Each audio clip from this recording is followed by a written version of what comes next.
शब्दों से भरा प्रेम अनिरुद्ध बहुत बोलता था। अपने प्रेम में, अपने दुख में, अपने सपनों में।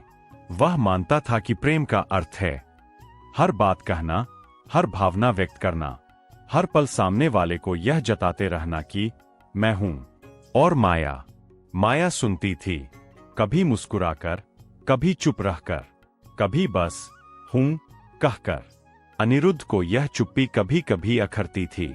उसे लगता था अगर प्रेम है तो शब्द क्यों कम होते जा रहे हैं।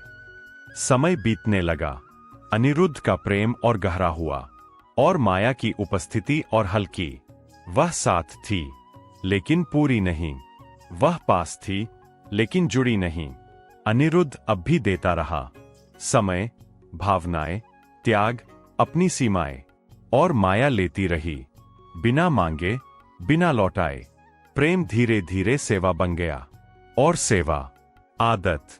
एक दिन अनिरुद्ध थक गया, बोलते बोलते, समझाते समझाते, देते देते। उस दिन उसने कुछ नहीं कहा, न शिकायत, न सवाल, न प्रेम का प्रदर्शन। माया ने पूछा, आज चुप क्यों हो? अनिरुद्ध ने पहली बार भीतर देखा और कहा, क्योंकि आज मेरे शब्द थक गए हैं। वह क्षण छोटा था, लेकिन भीतर कुछ टूट गया, और कुछ जन्म भी ले गया। मौन डरावना होता है, क्योंकि उसमें कोई ढाल नहीं होती। शब्द झूठ बोल सकते हैं, मौन नहीं। अनिरुद्ध को अपने ही भीतर से डर लगने लगा। उसे पहली बार महसूस हुआ, मैं प्रेम में हूं या खुद को खो रहा हूं। वह अब कम बोलता, कम समझाता, कम साबित करता। और अजीब बात यह थी, उसका मौन उसे हल्का करने लगा। माया ने अब ध्यान देना शुरू किया, क्योंकि अब अनिरुद्ध पीछा नहीं कर रहा था। वह सवाल नहीं पूछ रहा था, वह इंतजार नहीं कर रहा था, वह अपने आप में ठहरा हुआ था। माया को पहली बार अपने भीतर खालीपन दिखा, क्योंकि सामने वाला भरना बंद कर चुका था।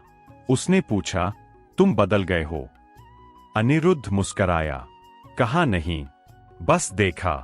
अनिरुद्ध ने समझ लिया, यह प्रेम नहीं, यह साधना है, जहां त्याग का अर्थ खुद को मिटाना नहीं, और प्रेम का अर्थ खुद को बचाना है। वह अब मौन में बैठता, अपने भीतर की आवाज सुनता, अपने बचपन के घाव देखता। उसने जाना, वह प्रेम नहीं कर रहा था, वह मान्यता मांग रहा था। एक दिन माया ने कहा, मुझे तुम्हारा यह मौन अच्छा नहीं लगता। अनिरुद्ध ने पहली बार स्पष्ट कहा, मुझे मेरा आत्मसम्मान अच्छा लगता है। न गुस्सा, न शिकायत, बस सत्य। वह पल प्रेम का अंत नहीं था, वह भ्रम का अंत था। माया चली गई, बिना नाटक, बिना युद्ध। और अनिरुद्ध रुका रहा, मौन में, स्थिर। उसने रोया नहीं, क्योंकि अब वह जानता था, कुछ जाने के लिए आते हैं, और कुछ सिखाने के लिए।